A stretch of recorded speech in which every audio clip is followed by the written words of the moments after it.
این مسیج خیلی مهمه. چجوری یه جوری بفرستمش که جز خودم و کسی که پیامو میگیره کسی دیگه ای نبینتش. من عزی ام و به قسمت سوم از مجموعه چطوری از خودمون در برابر این چیزها دفاع بکنیم خوش اومدید. این مجموعه 5 قسمتی مثل پازله و اگه با دقت به تمامی اپیزوداش گوش بدید و موارد مطرح شده رو رعایت بکنید بهتون لایه‌های مناسبی از امنیت دیجیتال رو میتونه اضافه بکنید. اگه دارید تو اینستا میبینید من روی یوتیوب هم دارم اینا رو آپلود میکنم و اگه دارید روی یوتیوب میبینید من اینستاگرام هم دارم. واسه من جاهای مختلف توی ما حداقل یه بار پیش میاد که باید یه فایل مهمی رو از طریق دنیای دیجیتال برای کسی بفرستیم. اینو چجوری بفرستیم که هم امن باشه، هم به مقصد برسه و هم تو مسیر هر مقداری رد شد نیاد بگیره، بازش کنه، قشنگ با دقت مطالعهش کنه و یه کپی هم برای خودش بایگانی بکنه. توی اپیزود بعدی در مورد ارسال اطلاعات و امنیت اطلاعات بیشتر توضیح میدم، ولی توی این اپیزود مشخصا میخوام در مورد اپلیکیشن های پیام رسان با شما صحبت بکنم. این بخش یه مقداری تئوریه ولی آخرش 3 اپلیکیشن پیام رسانی که در ایران به صورت روزمره استفاده میشه رو براتون یه بررسی کوتاهی میکنم. بریم توی تئوری. در مورد امنیت اپلیکیشن های پیام رسان همیشه باید تو 3 لایه به 3 نکته توجه کرد.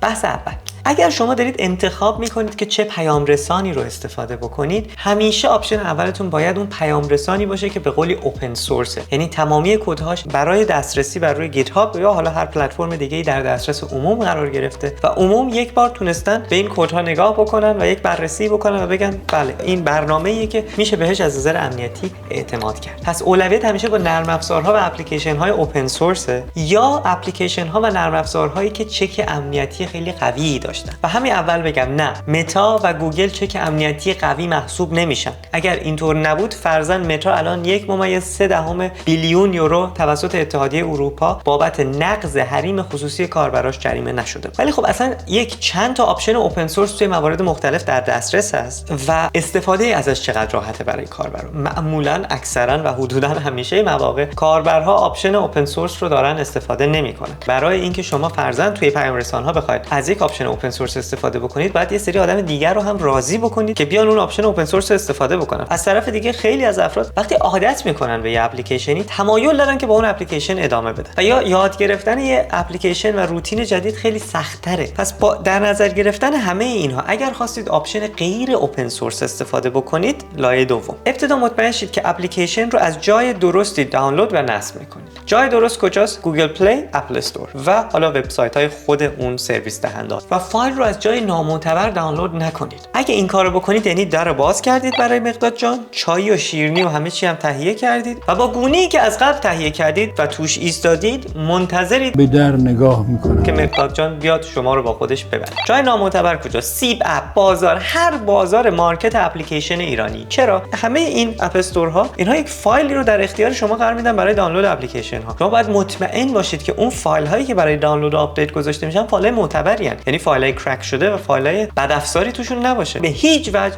نمیتونید بازار و سیب اپ و همچین چیزی رو بهش اعتماد بکنید. در نتیجه ضرب المثل بسیار زیبای فارسی هست که میگه behind every rock is an Englishman و تو این مورد behind every Iranian application market is a مقداد. نکته دوم در مورد اپلیکیشن ها اینه که همیشه برید روی گیت هاب یا ردیت یه مقداری سرچ بکنید راجع به اپلیکیشن ها. لایه دوم، چه اطلاعاتی از شما جمع آوری میشه و دسترسی ها. اپلیکیشن رو دانلود کردید، نصب کردید، میخواد الان یه دونه اکانت درست بکنه. توی اپیزود قبلی راجع به رمز عبور و تایید هویت 2 مرحله‌ای صحبت کردم. اینجا اون جاییه که اون تمرین‌های اون 2 اپیزود رو الان میتونید به کار ببندید. یه اکانت درست میکنید، اون موارد رو در نظر میگیرید. نکته‌ای که باید بهش توجه بکنید اینه که ببینید این اپلیکیشن چقدر از شما اطلاعات جمع میکنه. مثلا میخواد یه اپلیکیشنی داشته باشید که از طریق اینترنت بتونید چراغ خونه رو باهاش خاموش بکنید و 3 تا آلترناتیو دارید که همشون هم ریتینگ‌های خوبی دارن و چیز منفی در موردشون ندیدین. باید نگاه بکنید ببینید کدومشون اطلاعات کمتری از شما میخواد. یعنی اگه شماره موبایل و لوکیشن رو میخواد، لوکیشن و ایمیلتون رو میخواد،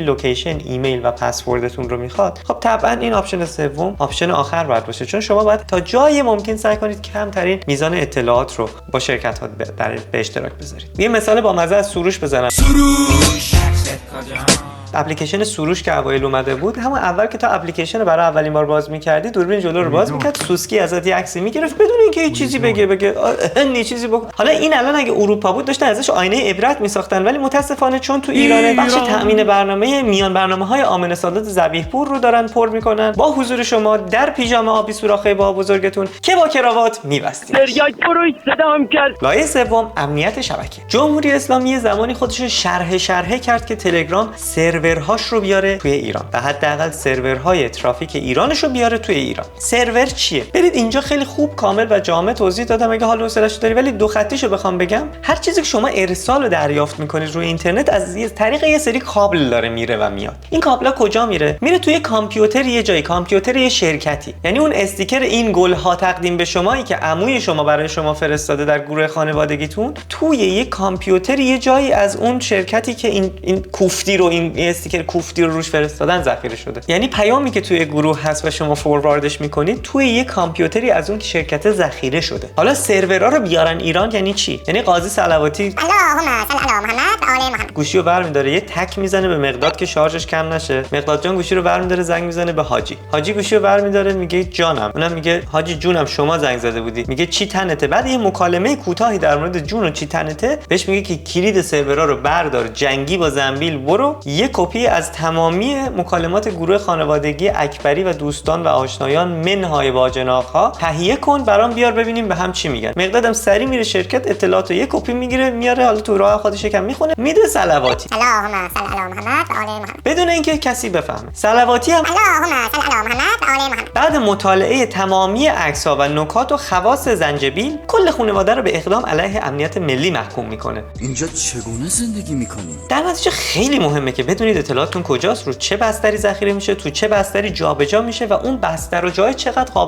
قابل اطمینان و اعتماده. هیچ بستر و جای امنیت کامل نداره و هر کی اینو به شما میگه داره دروغ میگه. این فقط برای اینکه شما بدونید چه خطرهایی وجود داره و اون بستر تا کجا قابل اعتماده و با علم به این که اوکی محدوده اعتماد من به این بستر و این شرکت و این سرویس تا اینجاست، ریسک استفاده از این چقدر ولی این میتونه به زندگی من کمک کنه. یه اصلی هم تو اینترنت وجود داره به اسم حق فراموش شدن، right to be forgotten، که حق همه ما در پاک شدن اطلاعاتمون از موتورهای جستجوگر و فضاهای مختلف اینترنت. این مثلا توی آرتیکل 17 قانون اتحادیه اروپا گنجونده شده، ولی نکته جالبش اینه که قبل از اتحادیه اروپا توی خاورمیانه این تصویب شده و توسط نسل پدر مادرهای ما در مورد خاطرات کودکی ما. یعنی اصلا این خاطرات فراموش میشه و حالا یا یه سریشون هم ریمیکس شدن اون وسط. حالا این right to be forgotten مثل خیلی چیزای دیگه که مثلا روی اینترنت بولی نمی‌کنیم، اطلاعات شخصی آدم‌های دیگر رو شیر نمی‌کنیم، فلان نمی‌کنیم، بیسار می‌کنیم، چیزایی که یادش گرفتیم، چیزی دفترچه‌ای وقتی اینترنت اومد به ما ندادن که چجوری استفاده بکنیم. این حق فراموش شدن میشه چیزی که ما باید تمرینش بکنیم. چجوری؟ بیایم بریم اپلیکیشن ها رو الان بررسی کنیم و توی این بررسی ببینیم که کجاها میتونیم این right to be forgotten رو بهش جامعه عمل بپوشن. پیام رسان‌های استفاده شونده در ایران. گزینه اول سروش. شما اگر دارید از اپلیکیشن سروش استفاده میکنید، تو هواداری یا کی؟ تو دشمنی بی‌ناموس. اون مثالی که زدم که در رو باز کردی برای مقداد چای شیرینی ریختی تو گونی هم وایستادی، شما گره گونی رو هم خودت زدی، زنگ زدی میگی در رو باز گذاشتم شما برو شیرینینا رو بخور، من خودمو پس کرایه کردم خونه امن. خواهر من، برادر من، نان باینری من، نکن، از سروش استفاده نکن. یه نکته ای هم که من باید بگم، دوست الان متوجه شدم، نمیدونم حالا شاید قبل‌تر تو ویدیو بذارم، من لباس تنمه واقعا، ولی لباس اشتباهی رو برای این ویدیو انتخاب کردم. نه تنها لباس تنمه، شلوار هم پامه. خیلی از ویدیوها من شلوار پام نیست، ولی چون در ویدیو نیست مهم نیست خیلی. عفاف و حجاب کلیدی ترین پایه پیج من هست، ترنس بشم اگه دروغ بگم. حالا اپلیکیشنی که واقعا الان میخوایم بررسی کنیم، تلگرام. بریم توی اون لایه‌ای که گفتم. آیا اوپن سورسه؟ تلگرام پشتش به ماست. اوپن سورس نیست. در واقع نصفش اوپن سورسه. اپلیکیشن‌ها دو تا لایه کد دارن. یه لایه کد اون بخشیه که شما و عموها و دایی‌ها و خاله‌ها کلیک می‌کنید روی استیکر قلبه که این گل‌ها تقدیم به شما جمعه زیبایی داشته باشید، عادینتان بخیر، درود بر تو. این اون بخشیه که کدهای مربوط به کاربره. این بخش تلگرام آره کداش در دسترس بررسی شده و قابل اعتماده. اما اون بخش پشتش که رمزنگاریش چطوریه، ارتباط کدها با سرور و تمام این چیزها، اینها تا حالا هیچ موقع برای دسترسی عموم قرار نگرفته که بررسی بشه یا چک امنیتی اینطوری بشه. و تلگرام هم میگه که رمزنگاری شده است. هیچ ماست فروشی نمیگه ماست من رمزنگاری نشده است. اما حالا مشکل چیه؟ مشکل اینه که تلگرام یوزر آیدی شما، یوزر نیمتون، آی پی ادرس و اطلاعات دستگاهتون که مثلا این یه آیفون 11 نمیدونم یه اندروید فلان، پیکسل فلان، اینها رو روی سرورش ذخیره میکنه و این اطلاعات رو در صورتی و تنها در صورتی تحویل دولت ها میده که یک دادگاهی بیاد بهشون بگه که اینجا از طریق این اکانت یک فعالیت تروریستی شکل گرفت. از دیدگاه قاضی صلواتی من، خاله شهین شما و عمو اکبر فالوور سومتون هممون تروریستیم. کمونیست ساواکی چپی موسوم به مارکسیست مذهبی سلطنت طلب حکومتی اصلاح طلب اراذل اوباش مافیای فوتبال کاپیتالیست غرب زده بهایی جاسوس اصولگرای در نتیجه اینکه چه دادگاهی میگه که کی تروریسته یا چه فعالیتی تروریستیه بازی رو عوض میکنه. فلذا مثل سرعت در فیزیک تعریف تروریسم هم یک چیز نسبیه، یعنی کی داره تعریفش میکنه. ولی با این حال اطلاعات به هر حال میتونن دزدیده بشن چون ذخیره شدن یه جایی. مثلا چند باری قبلا توی دارک وب یه سری اطلاعات یوزرها پیدا شده و جدا از اون اصلا دادگاه‌ها عادل نیستن چون دولت‌ها دزدن. دولت‌ها خودشون فعالیت تروریستی میکنن. جمهوری اسلامی یک نظام تروریستیه. پس با این اوصاف آیا تلگرام جای امنیه؟ اگه بخوایم از تلگرام استفاده کنیم چطوری استفاده کنیم؟ جای امنی میتونه باشه اگه به موارد زیر توجه کنیم. یک، به محض اینکه تلگرام رو نصب کردی و بعد از اینکه شماره تلفن بهش دادی و کد تایید برای شما اومد، بعد از اینکه کد رو وارد کردی رمز بذار برای تلگرامت. میری وارد تنظیمات میشی، روی آپشن Privacy and Security کلیک میکنی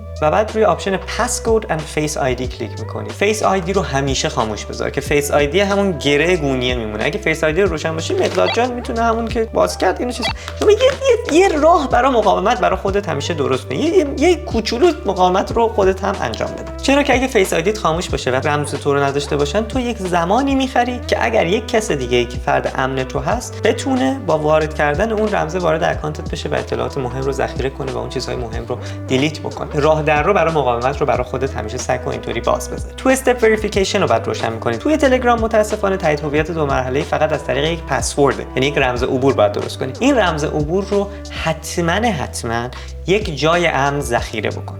یک جای امن کجاست؟ یک فضای رمزنگاری شده است و به خدای یوسف فرج الله سلحشور قسم که یه تیکه کاغذ اون دفترچه و این یه جا امن نیست. جای امن کجاست؟ توی اپیزود پسورد منیجر توضیح دادم، ولی هر جایی که رمزنگاری شده است امنیت داره اونجا میتونی این اطلاعات رو ذخیره بکنی. auto delete messages، حذف خودکار پیام. این اونجاییه که right to be forgotten وسط میاد، اون حق فراموش شدن وسط میاد. همیشه سعی کنید برای تمامی مسیج هاتون الو این رو که تنظیم بکنید پیام‌های شما به صورت خودکار بعد از یک هفته یا بعد از اون تاریخی که مشخص می‌کنید دیلیت میشه. پیشنهاد میشه که توی تنظیمات آپشن آتو دیلیت مسیج رو روشن بکنید، فرضاً روی 30 روز یا یک هفته بذارید. شما بعداً میتونید توی هر پیامی که شروع می‌کنید، توی هر گروهی که شروع می‌کنید این اطلاعات رو تغییر بدید. یعنی برای هر گروه مشخص بکنید. مثلا اگر یک گروه خانوادگی دارید که اصلا اونجا نمی‌خواید پیام‌ها دیلیت بشه، توی اون گروه میتونید استثناء قائل بشید و اون رو خاموش بکنید. یک ارتباطی که براتون مهمه که اطلاعات یا آثاری ازش نمونه، این آپشن رو خیلی راحت میتونید فعال بکنید که این خیلی هم کمک میکنه که بعداً اگر یه موقعی یه روزی مجبور شدید سریع یه سری اطلاعات رو پاک بکنید، مجبور نباشید ساعت‌ها صرف دیلیت کردن پیام‌های شخصیتون بکنید و نگران باشید که وای یه چیزای مهمی ممکنه از دست بره. بعدش توی پرایوسی تلگرام من آپشن‌های زیرو پیشنهاد میکنم. فون نامبرتون رو ترجیحاً بذارید که هیچ کسی نتونه از طریق شماره موبایل شما رو پیدا بکنه. چرا؟ چون که مقداد جان اگه شماره موبایل شما رو که توی یه تظاهراتی بودین از طریق آنتنی جمع کرده بود، بعداً میتونه اونجا یه سرویلنس بیشتری هم داشته باشه. طبعاً که راحت میتونه پیداتون کنه به کجا این دسترسی داره، ولی خب یکم هزینه رو بالا ببرید براش، یکم سخت‌تر بکنید کارو. آخرین بازدید آنلاین بودن رو من همیشه برای خودم خاموش دارم، برای خودم رو هیچ کسش دارم. این یه جایی میتونه به شما کمک بکنه که فرضاً اگه یه جایی گم شدید، گرفتنتون، اینا بتونید بدونید کی آخرین بار کجا وصل بودید. بعد اینو ببینید که چقدر مهمه این بخشش براتون و اینکه برای یه سری آدم هم میتونید استثناء قائل بشید. فورواردد مسیج، پیام ها رو وقتی فوروارد میکنید توی تلگرام همیشه این آپشن هست که اگر این رو خاموش نداشته باشین، آدم ها میتونن ببینن که این پیامی که براشون فوروارد شده از طرف کی اومده و با کلیک کردن روی اسم شما به راحتی اکانت شما رو باز بکنن و به شما مسیج بدن یا زنگ بزنن بهتون. این رو خاموش بکن، چون اگر یه مقدادی توی یک گروه خانوادگی داشته باشید که یک دایی مقدارتر از اون مقدادی وجود داشته باشه و پیام شما رو برای اون ارسال بکنه، خیلی راحت میتونن ببینن ای اصلا این پیامو کی فرستاده چیه و خلاصه یک مقداری تحت فشارت قرار بدن. در نتیجه این رو خیلی راحت میتونی خاموش بکنی و پیشنهادم میشه خاموش بکنی. کالز رو ترجیحاً روی کانتاکت اونلی بذارین، گروپ اند چنلز رو هم ترجیحاً روی کانتکت اونلی بزنید که توی گروه‌های رندوم نخواین اد بشین که یه موقع ممکنه اتفاقی براتون توی اون گروه بیفته. اینطوری آدم‌ها اگر مجبور باشن بخوان شما رو جای اد بکنن، لینکشو برات میفرستن، تو تصمیم میگیری اضافه بشی یا نه. آپشن بعدی ایف اویه که یعنی اگر بعد برای یه مدتی شما لاگین نکردید به اون اکانت کاملا دیلیت میشه. این یه طرف میتونه خوب باشه توی شرایطی که فرضاً تحت تعقیبی فرار کردی و نمیتونی لاگین بکنی به اکانت، دسترسی به گوشی نداری، میدونی که مثلا تو 3 ماه بعد این تمام چیز دیلیت میشه و مثلا خیالت از اون جمع خیلی میتونه راحت باشه. اما مشکل دیگه اینه که فرضاً گرفتنتون 12 ماه دسترسی به اکانتت نداشتی، اگه اینو روی 3 ماه ست کرده باشی بدون اینکه دسترسی داشته باشی، خب تمام اطلاعات از بین میره. این آپشن ها رو خوبه بهش فکر کنید که وجود داره و در صورتی که لازم داشتیم ازشون استفاده بکنید.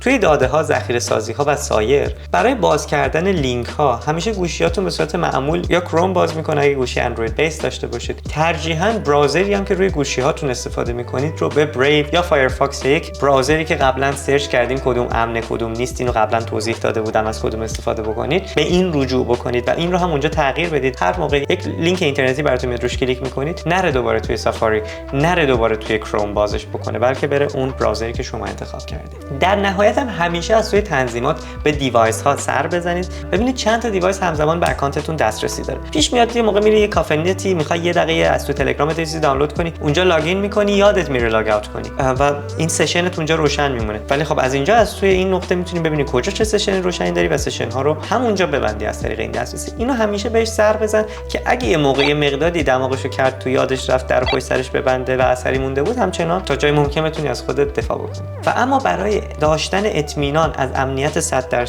از سیکرت چت تلگرام استفاده بکنید که اینطوری یه اینویتیشن برای اون آدم میره، اون آدمی که اینویتیشن رو قبول بکنه end to end encrypted میشه، یعنی رمزنگاری بین پیام ها و ارتباط شما با اون کاربر از طریق کاربر به کاربر دیگه، از طریق شبکه و از طریق اون رمزنگاری شبکه‌ای نیست، بلکه یک کلید مجزا برای شما دوتا فقط برای شما دوتا طراحی میشه. توی این حالت شما بالاترین امنیت ممکن رو توی تلگرام دارید. آیا این امنیت کامله؟ نه، مطمئن نیستیم چون چک نشده که این رمزنگاری چقدر قابل اطمینانه. اما با آپشن هایی که تلگرام ارائه میده، این بالاترین میزان امنیتیه که تلگرام به شما ارائه میده، درجه تا جایی که میتونی از اون بالاترین میزان امنیت استفاده بکنید. یه نکته هم که یادم رفت، روی تلگرام این آپشن وجود داره که شما میتونید نگاه بکنید ببینید آدم‌های اطرافتون که تلگرام استفاده میکنن کجان، بعد شماره موبایل و عکس و همه چیشون رو میتونید ببینید.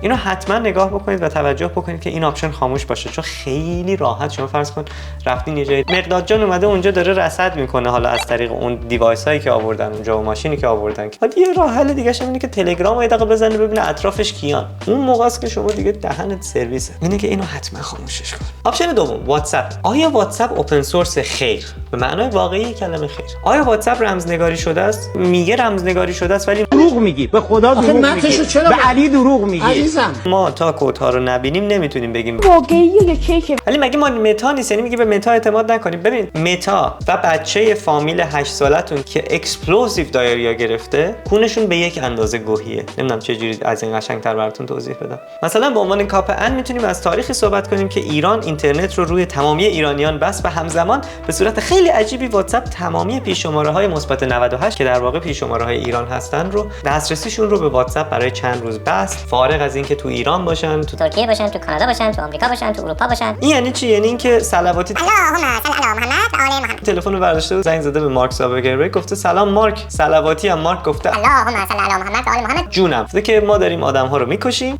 شما هم که فیلتری. میگه خب ما رو که فیلتر کرده بودی، برای چی زنگ زدی؟ گفته بود که قربون دستت مثبت 98 داری، یه دقیقه ببند همه واتساپ ها رو، من یه دقیقه کارم راه بیفته برم جلو. اینا هم گفتن که چش قربون دهنت، مثبت 98 رو ببند. پس با این اوصاف اگه مجبور بودیم از واتساپ استفاده کنیم، چه چیزایی رو باید رعایت کنیم؟ از توی اکانتتون اول میرین گزینه تایید هویت 2 مرحله‌ای رو فعال می‌کنید، یه رمز 6 رقمی می‌ذارید، بعدش از شما یه آدرس ایمیلی میخواد که اگه رمز عبورتون رو فراموش کردید، یک لینک برای اونجا بفرسته که از طریق اونجا بتونید این رمز رو تغییر بدید. اینجا پیشنهاد می‌کنم یا ایمیلی وارد نکنید یا یه ایمیل الکی دیگه‌ای وارد بکنید که فقط هم برای این کاره، چون به هر حال از شما الان برای اولین بار جز شماره تلفنتون یه ایمیل هم داره ذخیره می‌کنه. ایمیل رو یه ایمیل رندوم بدید که دیگه اطلاعات بیشتر از اینی ازتون نگیره، اگه قاضی بعدن خواست اطلاعات زیادی نداشته باشه. بعد از توی پرایوسی گزینه لاسین و آنلاین رو ترجیحاً روی هیچ کس قرار بدید. گروپس رو روی مای کانتکتس قرار بدید تا آدما نتونن به گروه‌های الکی الکی اضافتون هم بکنن، کسی خاص اضافتون کنه لینک میده، شما هم وارد میشین، امنیت بیشتر، زندگی بهتر. لایو لوکیشن، این گزینه نشون میده آیا شما در لحظه دارید آدرستون رو، لوکیشنتون رو با کسی به اشتراک میذارید یا نه. این اصولا همیشه باید خالی باشه مگر اینکه خودتون بخواید آدرستون رو با کسی به اشتراک بذارید. disappearing messages، روی حداقل 90 روز تنظیمش بکنید. این همون حق فراموشی است. توجه هم کنید که اینو باز دوباره میتونید توی هر چت به صورت مجزا تغییر بدید، ولی پیش‌فرض همه چتاتون رو مثلا بذارید روی 90 روز که دیلیت بشن. اگه احتمال میدید که توی خطر باشین، از توی ادوانس گزینه protect IP address in calls رو فعال کنید. ترکیب این با VPN و اینترنت جمهوری اسلامی احتمالاً کیفیت تصاویر رو از حافظ ناظری به شاهکار بینش پژوه کاهش میده، ولی به هر حال آدم همیشه تو محدودیت ها ستاره میشه. اما توی چت بکاپ اولا end to end encryption رو روشن بکنید، بعدش یک رمز عبور قوی هم برای بکاپتون بذارید. رمز عبور رو پسورد منیجر فلان جای امن ذخیره میکنید، کاغذ جای امن نیست، و بعدش هم برید به امان خدا. اگه یه موقع گم کردید، لاگین کردید، بعداً چت بکاپتون هست، با پسورد میتونید بکاپتون رو فعال بکنید. اگه هم یه موقع بکاپتون دزدیده شد یا گرفتن ازتون، به اون پسورد احتیاج دارن، بدون اون راه به جایی نخواهند خورد. کل اینا هم که توضیح دادم، واتساپ یه پرایوسی چکاپ درست کرده. شما وقتی تو ستینگتون برید اینا رو دسته‌بندی دونه دونه جلوتون میاره، ولی گل درشتاشو این بالا براتون توضیح دادم. همه این چیزایی که گفتم شما فعالیت انجام بدید و در نظر بگیرید. در نهایت واتساپ با دولت‌ها کار میکنه. در نتیجه آره ما با بستنی میهن خاطره داریم و آره مامان جون بستنش خوشمزه تره، ولی هنوز جای نیروی سرکوبی که با ماشیناشون تو شهر جابجا کردن درد میکنه. فلذا بیاید یه گزینه بهتر بهتون پیشنهاد بدم. سیگنال. پیام رسان سیگنال در خلاف خمیر دندونش که از هر 10 دندون پزشک 9 تاشون میگفتن ولی یکی میگفت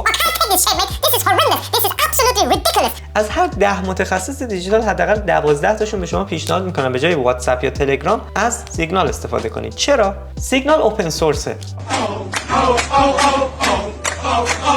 یعنی شما تو تلگرام برای کسی بچوسی، جز خودت و اون کسی که براش چوسید، هیچ کس دیگه ای متوجه چوس شما نمیشه. در مورد ایراداتش بخوام بگم، یکم اوایل کار کردن باهاش سخته، چون گزینه‌های زیادی رو جلوت میذاره از نظر امنیت. به طبع انتخاب کردن اون موارد امنیتی یه مقداری هم کار باهاش سخت‌تر میشه. اما حالا موارد امنیتی چیه؟ به محض ثبت نام و بعد از ورود شماره تماس، اون وقتی که کد برای شما میاد که تایید بکنید که این منم، میخواید بخواید نمیخواید نخواید، take it or leave it.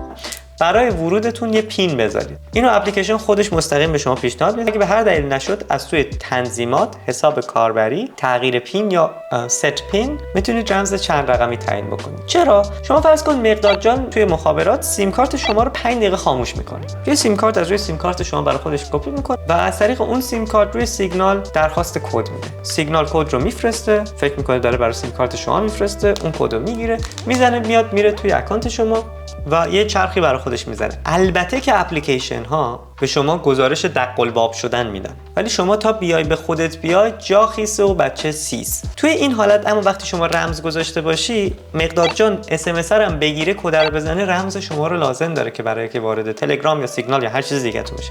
درنچه این پینه خیلی مهمه. گزینه رجیستریشن لاک رو فعال بکنید. از توی تنظیمات از روی پرایوسی دیسپیرینگ مسیجز رو فعال بکنید و روی پیش‌فرضی بذارید. من معمولا برای خودم رو روی 1 هفته گذاشتم، ولی خودتون باید ببینید چی براتون راحت تره.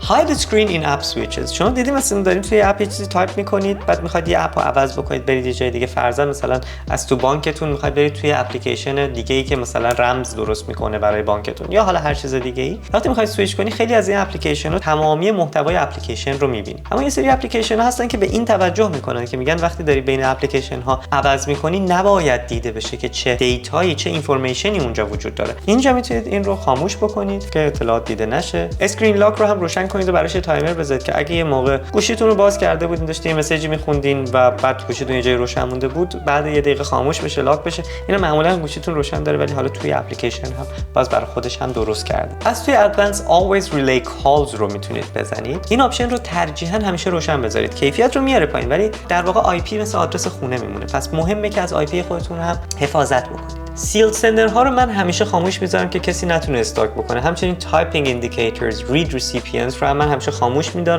دارم، ولی اینا دیگه انتخابای شخصی برای حفاظت حریم خصوصی خودتون. بخونید ببینید چی رو ترجیح میدید داشته باشید و بهش هم فکر بکنید، ببینید کدوم یکی از اینها امنیت بیشتری میتونه به شما بده، چقدر مهمه یه سریشون. چون ماها همیشه عادت کردیم همه این آپشن ها همیشه روشن بوده، همیشه این گزینه ها در دسترس بوده، اما هیچ موقع واقعا نشستیم فکر بکنیم که آیا من واقعا ردیفم با این که مثلا یکی میتونه ببینه همین الان من آنلاینم یا مسیج رو خونده یا نه. اگه تا اینجا این ویدیو دیدی، توی اپیرینست برو تو سیگنال و ببین چه کار باحالی اونجا میتونی بکنی که چقدر میتونه اگه به دردت بخوره به امنیتت اضافه بکنه. اینم جایزه من به شما.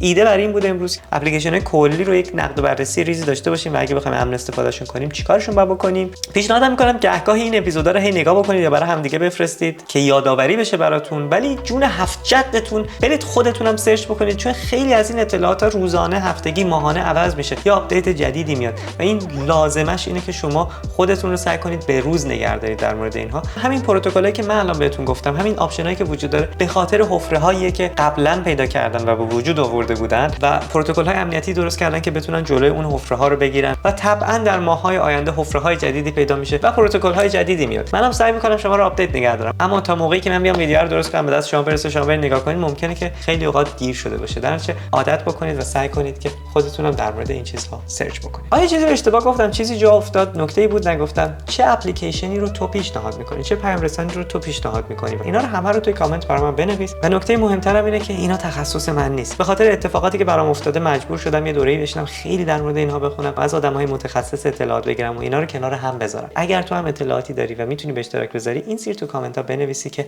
بقیه هم بتونن ازش استفاده ببرن. مرسی از اینکه این ویدیو رو دیدین، مرسی از اینکه این ویدیو رو به بقیه به اشتراک می‌ذارید. توی 2 تا اپیزود بعدی می‌بینمتون. ژن ژیان آزادی.